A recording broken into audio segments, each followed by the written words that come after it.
किसका है? इकोनॉमिक्स का है।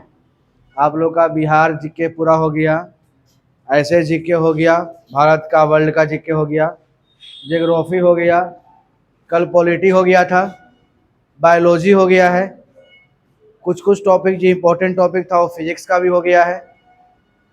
बचा है ऑब्जेक्टिव। ऐसे हिंदी हम पढ़ा दिए हैं, लेकिन हिंदी का ऑब्जेक्टिव बचा हुआ है। और इंग्लिश भी पढ़ाए हैं, जिसमें आपको वॉइस एक दिन पढ़ाए थे, है ना, और एक दिन नरेशन करवा देंगे। वॉइस और नरेशन, ये दो ही पार्ट ज़्यादा है, ठीक है। वॉइस पढ़ाए थे, नरेशन पढ़ा दे देंगे। और आज जो करवाएंगे ना आपका, अभी इकोनॉमिक्स का है, ऑब्जेक्टिव करवा रहे हैं फटाफट।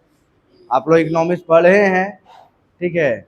इसमें से जितना होगा उतना का आंसर दीजिएगा, बाकी का आंसर अपना ग्रुप में भेज देंगे, याद कर लीजिएगा, ठीक है। और आज करवा देंगे हिंदी का कुछ टॉपिक ऑब्जेक्टिव के रूप में। जैसे आपको हम अनेक शब्द का एक शब्द लिखवाए थे, तो उसमें से ऑब्जेक्टिव करवा लेंगे। उपसर्ग और प्रत्यय आप लोग को पढ़ाए हैं, उसका ऑब्जेक्टिव जो पिछले साल पूछा था, है ना। जैसे जो इम्पोर्टेंट रहेगा उसका देख लेंगे फटाफट। अभी क्या है ना कि एग्ज़ाम नज़दीक है, तो जितना ज़्यादा आप लगाइए ऑब्जेक्टिव क्वेश्चन, क्योंकि अब आपके पास थ्योरी पढ़ने का समय उतना नहीं है। एक दिन का एग्ज़ाम हो गया 16 तारीख का, है ना, वो तो दूसरी बात है कि क्वेश्चन आउट हुआ है, लेकिन उसका पूछते हैं कि 9 बजे के बाद क्वेश्चन आउट हुआ था, ऐसे, है ना। वो जो फोटो आपका वायरल हो रहा है ना, तो वो आपका वायरल है, एग्जामिनेशन हॉल का फोटो वायरल है। लेकिन एग्ज़ाम शुरू हो गया, क्वेश्चन मिल गया, उसका कोई लड़का जो है सो फोटो खींचा है, अब वो आपका क्या है, व्हाट्सएप यूनिवर्सिटी में चल रहा है ना। उसमें बेचारा का रोल नंबर भी बेचारा सामने बगल में है, और उस रोल नंबर से उसके बदले अच्छा खासा धरा जाएगा वो कौन किसका, क्योंकि रोल नंबर भी दिख रहा है ना बगल में। आप देखे होंगे, जितना भी वीडियो देखे होंगे आप लोग, यूट्यूब पर हो चाहे आपके व्हाट्सएप यूनिवर्सिटी में आया होगा, उसमें वही फ़ोटो वायरल है। ऐसे डबल पेज का फ़ोटो है, और उसके बगल में उसका एडमिट कार्ड का रोल नंबर दिखाई दे रहा है। वही ना क्वेश्चन का मार्क खड़ा करता है कि फ़ोन कैसे अलाउ हो गया, है ना। अब जो भी हो, अब तो भाई जांच का विषय है, इसमें हम लोग कुछ तो आप बोल नहीं सकते हैं, और हमारे और आपके बोलने से सरकार भी मानता भी नहीं है।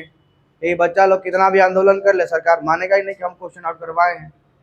मेन समझ तो ये ना है, हम लोग टीचर लोग हैं या स्टूडेंट लोग हैं, धरना दे दीजिए, आप हड़ताल कीजिए, आंदोलन कीजिए, सरकार उस चीज़ को मानवे नहीं करेगा, तो हम लोग क्या ही कर सकते हैं। हम लोग खाली बता सकते हैं, बोल सकते हैं, चिल्ला सकते हैं, बस।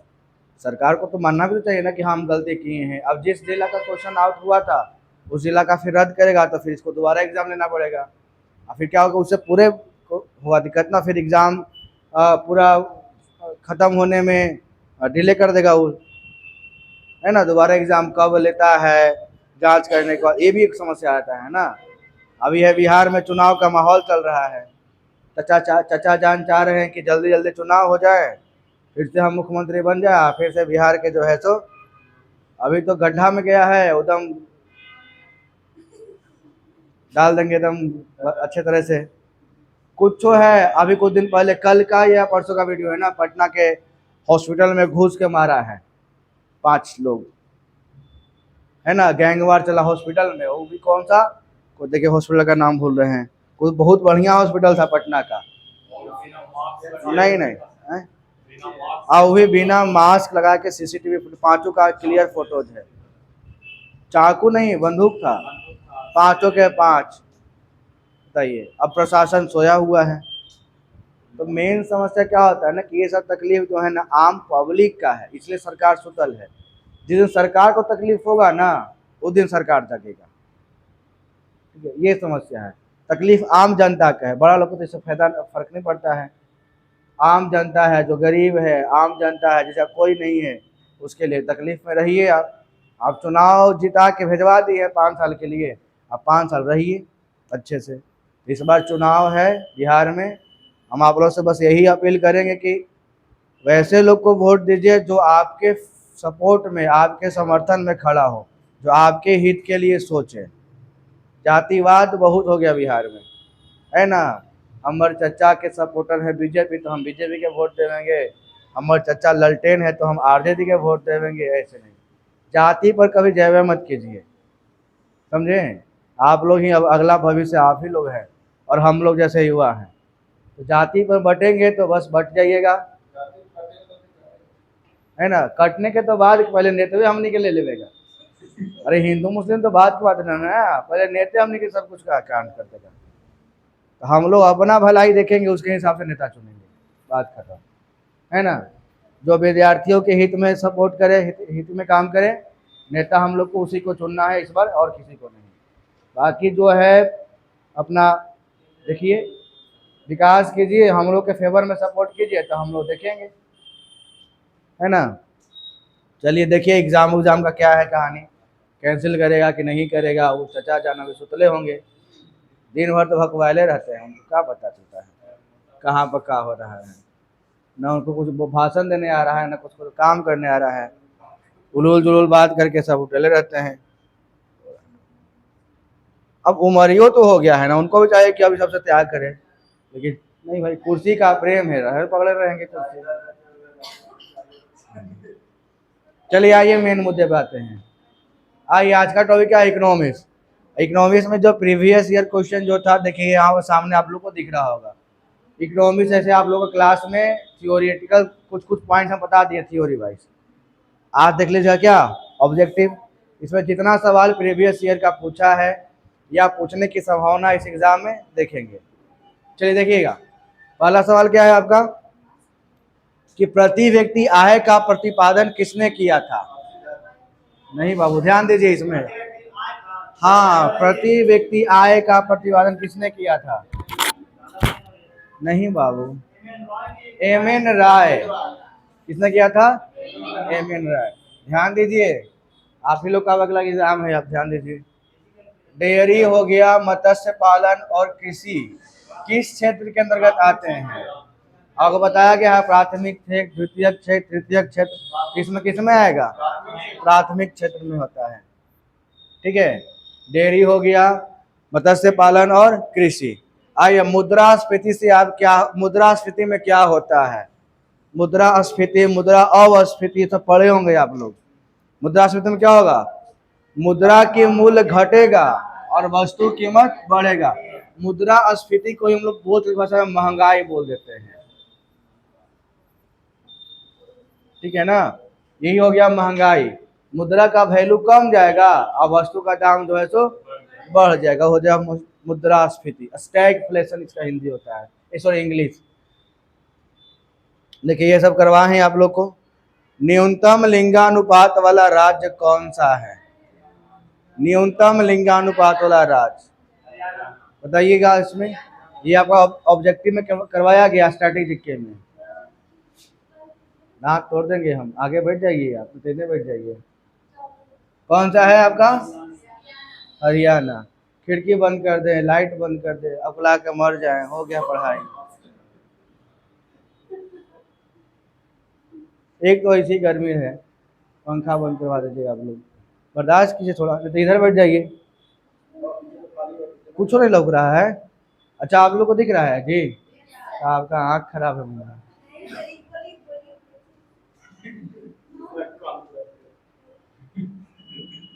दिख रहा है ना, तब यस सर बोल रही है।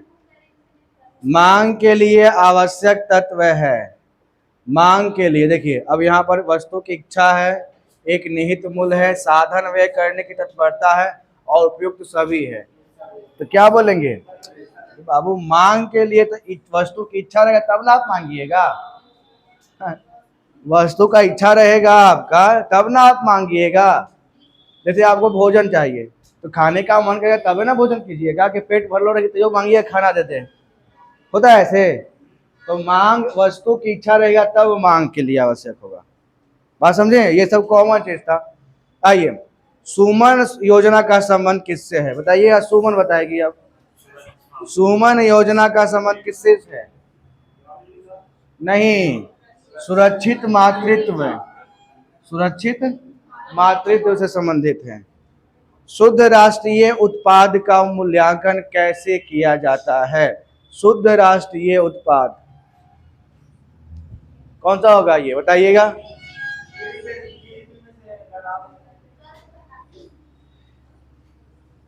एनएनपी, एनएनपी का मतलब क्या हुआ? Net national product. GNP minus मूल्यह्रास, जीएनपी माइनस मूल्यह्रास, ठीक है। क्या हो गया आपका? एनएनपी।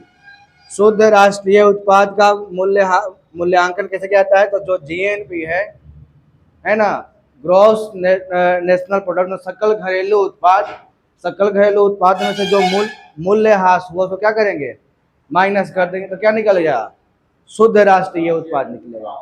बात समझे? सकल घरेलू उत्पाद में से मूल्यह्रास को माइनस कर देंगे तो निकल जाएगा, क्या निकल के आ जाएगा? शुद्ध राष्ट्रीय उत्पाद निकल के आएगा, ठीक है। आइए, ये भी आप लोग पढ़े हैं, मिशन इंद्रधनुष। मिशन इंद्रधनुष का संबंध किससे है? नहीं, वो सही बोली, बच्चों का टीकाकरण से, बच्चों का टीकाकरण से, ठीक है। भारत में न्यूनतम जनसंख्या घनत्व वाला जिला कौन सा है? न्यूनतम जनसंख्या घनत्व वाला जिला, ऑप्शन आ रहे हैं हम लोग। न्यूनतम जनसंख्या घनत्व वाला जिला बताइएगा। दिबांग घाटी, अरुणाचल प्रदेश, यही ना होगा। निम्न में से कौन सा गैर बाजार क्रियाओं का उदाहरण है? देखिए, इसे सारा सवाल 2024 का है ना, अलग अलग शिफ्ट में पूछा गया होगा, बताइएगा। कौन गैर बाजार क्रियाओं का उदाहरण है? राम के पास एक गाय है और उसका दूध वह स्वयं उपयोग करता है, गैर बाजार क्रिया हुआ, मतलब बाजार में बेचवे नहीं किया, खुद ही इस्तेमाल कर लिया, है ना। तो ये पकड़ना था। इसमें देखिए, इसमें क्या, सब में बेचने वाला कहानी है। ये फसल बेचता है, यह सामान बेचता है, और ऑर्डर पर कपड़े सिलती है, सब बिजनेस है। लेकिन यहाँ पर क्या था, उनका बिजनेस था नहीं, गाय था, लेकिन गाय का जो दूध है वो स्वयं इस्तेमाल कर ले रहे हैं। क्लियर हो गया? चलिए, आइए सवाल नंबर 11। निम्नलिखित में से कौन सा भारतीय अर्थव्यवस्था का प्रमुख लक्षण है? भारतीय अर्थव्यवस्था का प्रमुख लक्षण तो कौन सा है? भारतीय अर्थव्यवस्था मिश्रित अर्थव्यवस्था, ऐसा पढ़ा हुआ है ना। चलिए, चालू खाते के लेन देन हेतु तो भारतीय रुपया को कब से पूर्ण परिवर्तनीय किया गया? कब से? 91 से कि 94 से? चालू खाते के लेन देन हेतु तो भारतीय रुपया को कब से पूर्ण परिवर्तन किया गया? तो भारतीय रुपया हो गया 1994,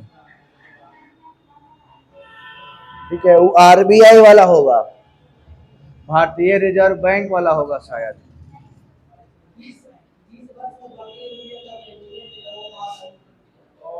दूसरा question, reserve bank of India की स्थापना आया ना सवाल, कब? 1935। अल्लाह। आइए, रंगराजन समिति, रंगराजन समिति के अनुसार गरीबी रेखा के अंतर्गत के लिए प्रति माह प्रति व्यक्ति आय व्यय है कितना चाहिए? गरीबी रेखा के अंतर्गत 2011-12 के लिए प्रति माह प्रति व्यक्ति व्यय, व्यय मतलब खर्च की बात बोला है, सी बोले हैं आप लोग, नहीं, ए होगा। शहरी क्षेत्रों में 1460, शहर में ज्यादा है, और ग्राम में 972 रुपया है ना, व्यय है, प्रति व्यक्ति व्यय। आइए, ऐसा राज्य जहां कोई क्षेत्रीय ग्रामीण बैंक नहीं है, बताइएगा कौन से राज्य में कोई भी क्षेत्रीय ग्रामीण बैंक नहीं मिलेगा? सिक्किम सही है, ठीक है। सिक्किम में कोई भी क्षेत्रीय ग्रामीण बैंक नहीं है। वाणिज्य बैंकों के दूसरे राष्ट्रीयकरण में डैश बैंकों का राष्ट्रीयकरण किया। कितना बैंकों का राष्ट्रीयकरण किया गया है दूसरी बार में? और ऑप्शन देख लीजिए, ये दूसरा वाला है और ये बैंक वाला हम बताए हैं आप लोग के बैच में।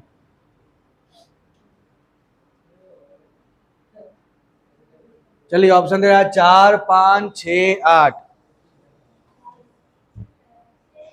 कितने बैंकों का? 6 है, 6 सही आंसर होगा। अगर कोर है ना, मुद्रास्फीति किस मुद्रास्फीति का माप है? मुद्रास्फीति, कोर मुद्रास्फीति जो है किस प्रकार की मुद्रास्फीति का वो माप बताता है?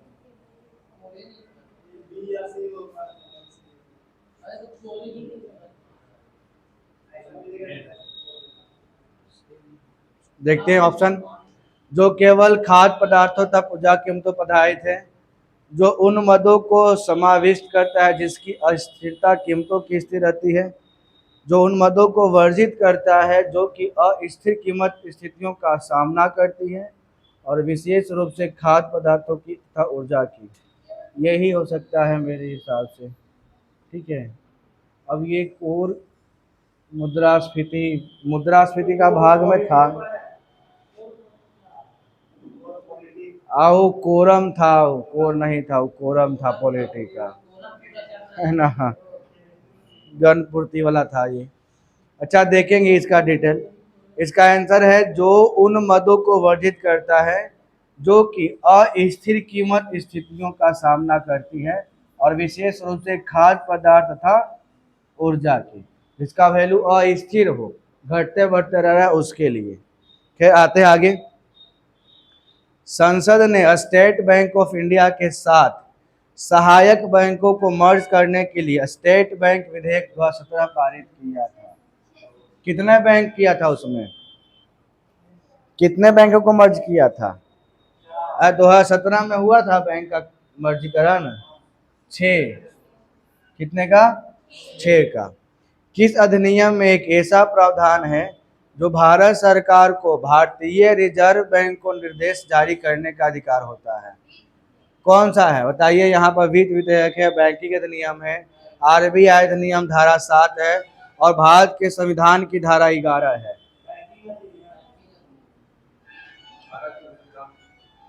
आरबीआई अधिनियम धारा 7 है ना, इसमें ये जारी करता है। आरबीआई की जब स्थापना हुई तब इसका केंद्रीय कार्यालय कहाँ स्थित थी? ये तो कुछ दिन पहले ही बताया गया था। कहाँ? कोलकाता। पूंजीवाद में उत्पादित वस्तुओं पर किसका स्वामित्व होता है? देखिए पूंजीवाद में, ये ध्यान दीजिएगा, पूंजीवाद में उत्पादित वस्तुओं पर किसका स्वामित्व होता है? पूंजीवाद है ना, पूंजीवाद तो व्यक्तिगत स्वामित्व बोलेंगे ना, निजी हो जाएगा ना वो। ठीक है, भारत में इनमें से कौन सा बैंक सार्वजनिक क्षेत्र का बैंक नहीं है? बताना है। सार्वजनिक क्षेत्र का नहीं है। फेडरल बैंक सार्वजनिक क्षेत्र का है लेकिन फेडरल नहीं है। भारत में हरित क्रांति के प्रणेता एमएस स्वामीनाथन।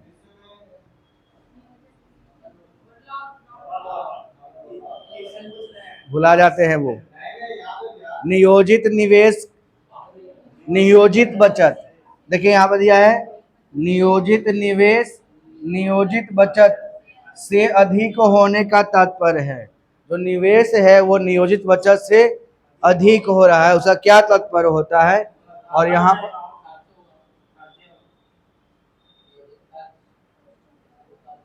ऑप्शन दे रहा है मांग की आधिक्य, पूर्ति का आधिक्य, मांग व पूर्ति का साम्य, और इनमें से कोई नहीं।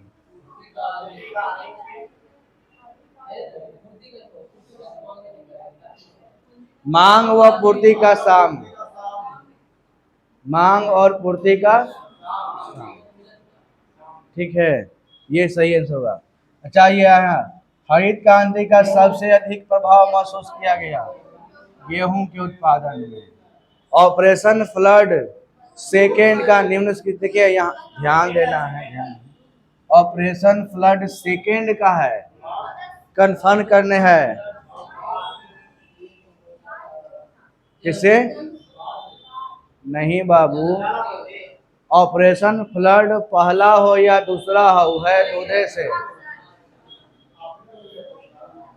तो हम उसको अंडरलाइन कर, यही तो कंफ्यूज करता है ना। जैसे देखिए, ये दूसरा बोल दिया है, और सवाल ऑपरेशन फ्लड पढ़े थे हम लोग, आप लोग ऑपरेशन फ्लड पढ़े हैं, तो ऑपरेशन फ्लड का संबंध ही दूध से है, चाहे वो पहला हो या दूसरा हो।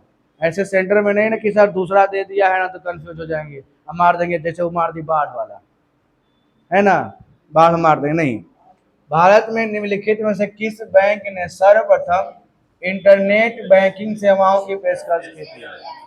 एसबीआई। कंफर्म हो गए? लग न रहा है।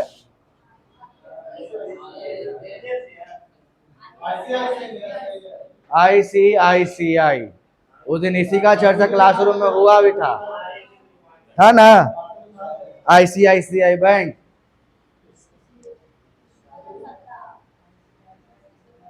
जीएसटी भारत में 1 जुलाई 17 को लागू किया गया। इसमें डेट दे दिया है, बढ़िया याद कर लीजिए। The imperial bank of India को राष्ट्रीयकरण के बाद क्या नाम दिया गया?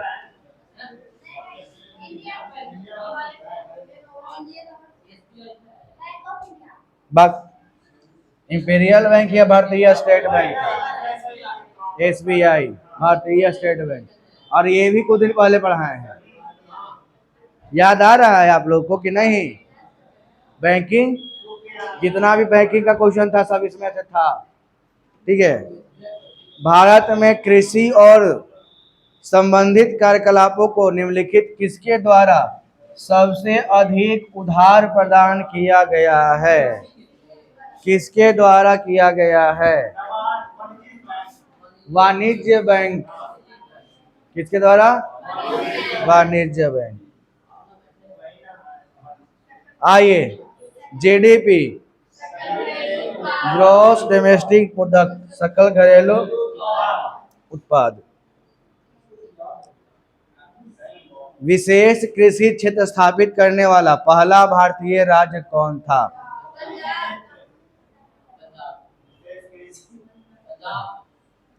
विशेष कृषि क्षेत्र स्थापित करने वाला पहला भारतीय राज्य था आपका उत्तराखंड, है ना। कौन सा था? उत्तराखंड। इनमें से कौन,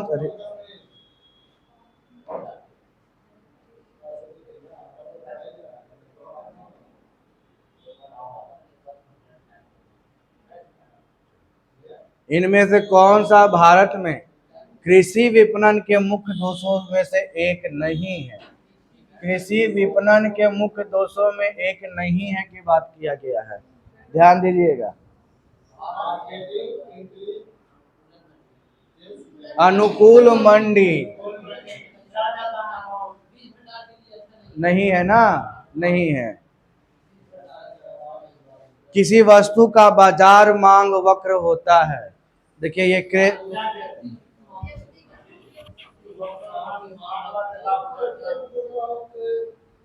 बताइए, इसमें ऑप्शन है ना दिले हैं, अगला पेज में ऑप्शन होगा। व्यक्तिगत बताओ कि मांग का उदग्र होना योग नहीं है, ऑप्शन नंबर डी होगा जो आगे पेज में है।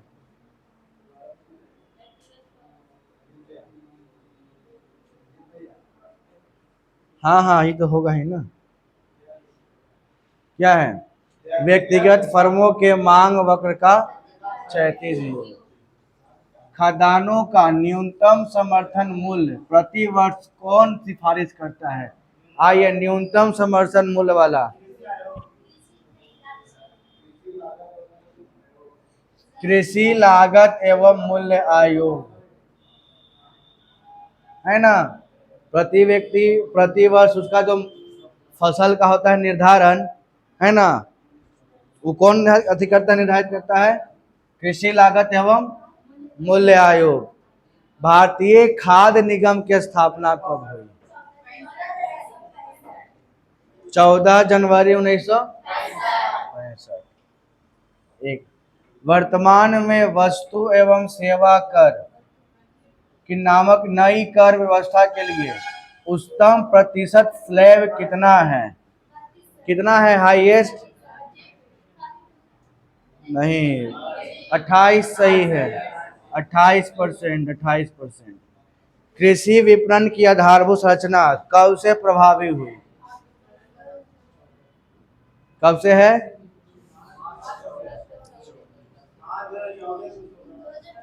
अप्रैल 2014 से। कब से है? अप्रैल 2014 से। किस क्षेत्र में कामगार को रोजगार की सुरक्षा मिलती है? किस क्षेत्र में कामगार को रोजगार की सुरक्षा मिलती है? ये किस क्षेत्र में हो जाएगा? संगठित क्षेत्र में। ठीक है, चलिए।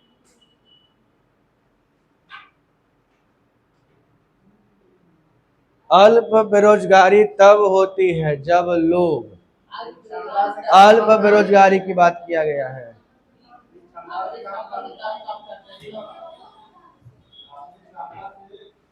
अपनी क्षमता से कम काम करेंगे तो क्या होगा? अल्प बेरोजगारी। ठीक है, सेट में आया है। चलिए, एक कंपनी जो एक से अधिक देशों में उत्पादन का स्वामित्व रखती है या नियंत्रण करती है वह क्या कहलाती है? कौन सी कंपनी कहलाएगी?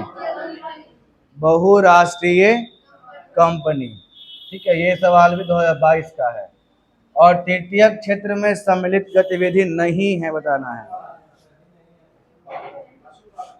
पशुपालन, ये आपका प्राथमिक क्षेत्र का था ना, तृतीय क्षेत्र में नहीं था।